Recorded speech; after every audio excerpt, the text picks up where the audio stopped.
अस्सलाम वालेकुम दोस्तों, एक बार फिर से आपका बहुत बहुत स्वागत है। आज 19 फरवरी दिन है, शनिवार का। सऊदी अरब की ताज़ा और फटाफट खबरों में आज हम जानेंगे सबसे पहले कि सऊदी अरब में 16 फरवरी के बाद चेकिंग बहुत हार्ड शुरू हो गई है।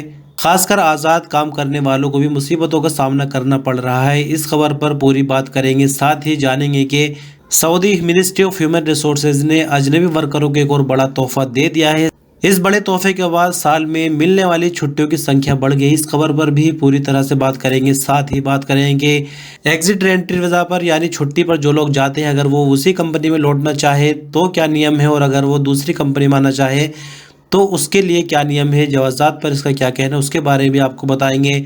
साथ ही आपको बताएंगे कि सऊदी अरब के फॉरेन मिनिस्टर और इंडिया के फॉरेन मिनिस्टर की जर्मनी में मुलाकात हुई है। किस मकसद से ये मुलाकात हुई और क्या अहम इस मुलाकात में, इस पर भी बात करेंगे। इसके अलावा और भी कई खबरें हैं, तो वीडियो पर अंत तक बने रहिएगा। चलिए एक एक करके खबरें सभी आपको बताते हैं। न्यूज़ बुलेटिन की शुरुआत में सबसे पहले बात करेंगे एक बड़ी खबर के बारे में। जैसा कि आपको मालूम है कि 16 फरवरी तक छूट जो चल रही थी इलीगल कारोबार को लीगल करने के लिए, उसके बाद चेकिंग का सिलसिला काफ़ी तेज़ सऊदी भर में शुरू हो गया है। खासकर राजधानी रियाद में चेकिंग काफ़ी तेज़ इन दिनों हो रही है। दरअसल आपको बता दें कि बीते एक हफ्ते की अगर हम बात करें तो इलीगल अजनबियों को पकड़ने के लिए जो मुहिम चलाई जा रही है, उसके दौरान 14,627 इलीगल अजनबी वर्करों को गिरफ्तार किया गया है। इनके अंदर इकामा लॉ को वायलेट करने वाले 7,953 है। इसी तरह से जो सरहद पार करके सऊदी अरब में घुसपैठ करके घुसे थे, ऐसे 4,732 खारजी पकड़े गए, जबकि 1,942 ऐसे खारजी वर्कर पकड़े गए जो कि लेबर लॉ को वायलेट कर रहे थे। लेबर लॉ का मतलब ये हुआ कि उनके इकामे पर तो कुछ और लिखा था, लेकिन काम वो कुछ और करते हुए पकड़े गए हैं। इसी दौरान 428 ऐसे लोग भी गिरफ्तार हुए जो कि सऊदी अरब के बाहर, यानी बॉर्डर पार करके सऊदी अरब के बाहर जाने की कोशिश कर रहे थे। तो अब थोड़ी सी बात कर लेते हैं। जैसे कि 16 फरवरी तक छूट दी गई थी, बार बार इसके बारे में वार्निंग दी गई कि जिसका भी लीगल कारोबार है उसको लीगल करा ले। लेकिन आपको बता दें कि 16 फरवरी के बाद 17 फरवरी से जो मुसीबत आनी शुरू हुई है वो सभी लोगों पर हुई, यानी जो नॉर्मल तरीके से काम करते हैं उन पर भी मुसीबत आनी शुरू हो गई। आपने खुद अपने आसपास ये चीज़ें एक्सपीरियंस की होगी। यानी अगर कोई बंदा गाड़ी चलाता हुआ कहीं पकड़ा जाता है तो अगर वो कफील की गाड़ी है तो ठीक है, वरना तो फ़ौरन 50,000 रियाल, 20,000 रियाल या 1,00,000 रियाल तक का जुर्माना लगाया जा रहा है। तो ऐसे में आपको क्या लगता है, जो चेकिंग की सख्ती है ये कब तक जारी रहेगी? क्या अब अजनबी वर्कर जो कि आज़ाद रूप से काम करते हैं उनका सऊदी अरब में रहना मुश्किल होगा? अपनी राय कमेंट के रूप में ज़रूर बताएं।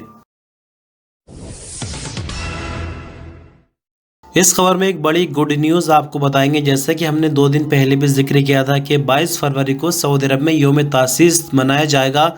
यौम तासीस का मतलब कि 22 फरवरी को सऊदी अरब की खोज की गई थी, यानी एक तरह से इसका निर्माण हुआ था। फाउंडिंग डे हम इसको कह सकते हैं। तो इसमें जिक्र ये हो रहा था कि इस दिन छुट्टी होगी या नहीं, क्योंकि क्लियर खबर उस वक्त तक नहीं आई थी। लेकिन अभी आपको बता दें कि जिस तरह से 23 सितंबर को सरकारी छुट्टी होती है, उसी तरह से 22 सितंबर को भी सरकारी छुट्टी अब लिखित रूप में हो गई है। 18 फरवरी सन 2022 से अब ये नियम पूरी तरह से लागू हो गया है कि साल में दोनों दिन छुट्टी मिलेगी। साथ ही साथ आपको बता दें कि मिनिस्ट्री ऑफ ह्यूमन रिसोर्सेज का ये भी कहना है कि इन छुट्टियों के बदले किसी भी तरह का कोई भी मुआवजा नहीं दिया जाएगा, यानी हर हाल में छुट्टी लेनी होगी, इसके बदले कोई मुआवजा गवर्नमेंट की तरफ से नहीं दिया जाएगा। बाकी कुछ प्राइवेट कंपनियां इसमें कोई बदलाव जरूर करेंगी, क्योंकि बहुत सी जगह ऐसे भी देखने में आया है कि 23 सितंबर को भी छुट्टी नहीं मिलती। तो ऐसे में देखना होगा कि जो कंपनियां 23 सितंबर तक को छुट्टी नहीं देती, क्या वो 22 को छुट्टी देने के लिए एग्री होंगे। वैसे आपको बता दें कि 22 फरवरी की छुट्टी सरकारी तौर पर पूरी तरह से रजिस्टर्ड हो गई है। सऊदी अरब के पासपोर्ट और इमिग्रेशन डिपार्टमेंट यानी जवाज़ात से एक खारजी वर्कर ने सवाल किया है, जिसमें पूछा गया है कि छुट्टी पर आने के बाद उसी वीज़े पर सऊदी अरब जाने की जगह क्या दूसरे वीज़े पर सऊदी अरब जा सकते हैं। सऊदी अरब के इमिग्रेशन कानून के मुताबिक ऐसे इकामा होल्डर जो सऊदी अरब से एग्जिट एंट्री वीज़ा पर जाते हैं उनके लिए ज़रूरी है कि वो अपनी वीज़ा की वैलिडिटी ख़त्म होने से पहले वापस आए। अगर ऐसा हो जाता है कि वीज़ा की वैलिडिटी ख़त्म हो जाती है तो जवाज़ात ने इन दिनों ये सुविधा शुरू कर रखी है कि सऊदी अरब के बाहर रहते हुए भी एग्जिट एंट्री वीज़ा को बढ़ाया जा सकता है, जिसके लिए 100 रियाल महीने के हिसाब से फीस देनी होती है। एग्जिट रेंट्री कानून के मुताबिक ऐसे इकामा होल्डर जो एग्जिट रेंट्री वीज़ा की वैलिडिटी खत्म होने के बाद सऊदी अरब नहीं आते, वो खुरूज वादा के कानून को वायलेट करते हैं। ऐसे लोग सऊदी अरब में 3 साल के लिए ब्लैक लिस्ट हो जाते हैं, यानी 3 साल तक वो दोबारा सऊदी अरब में नई वीज़ा पर नहीं आ सकते। हाँ, लेकिन अगर उसी कंपनी में आना चाहे तो नई वीज़ा भी उस कंपनी के लिए यानी 3 सालों के लिए जारी हो सकती है। लेकिन अगर किसी दूसरी कंपनी में आना है तो 3 साल हर हाल में इंतज़ार करना होगा। उसके बाद नई वीज़ा लेकर दूसरी कंपनी में आया जा सकता है। इस तस्वीर में आप देख सकते हैं सऊदी अरब के फॉरेन मिनिस्टर फैसल बिन फरहान और इंडिया के फॉरेन मिनिस्टर एस जयशंकर दोनों एक साथ हैं। दरअसल ये तस्वीर जर्मनी के शहर म्यूनिच की है। यहाँ पर एक पीस कॉन्फ्रेंस के दौरान इन दोनों की मुलाकात हुई है।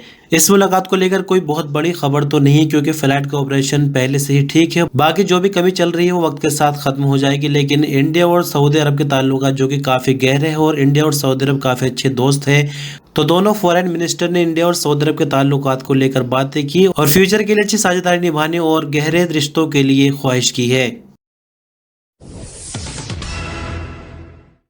इंटरनेशनल गोल्ड मार्केट का असर सऊदी अरब की गोल्ड मार्केट पर भी देखने को मिला है, जिसके चलते सऊदी अरब की गोल्ड मार्केट में भी सोने की कीमतें सस्ती हो गई है। आजिल वेब न्यूज़ के मुताबिक सऊदी अरब में 24 कैरेट 1 ग्राम सोने की कीमत 228 रियाल और 75 हलाला रिकॉर्ड की गई, जबकि 22 कैरेट 1 ग्राम सोने की कीमत 209 रियाल और 87 हलाला रही।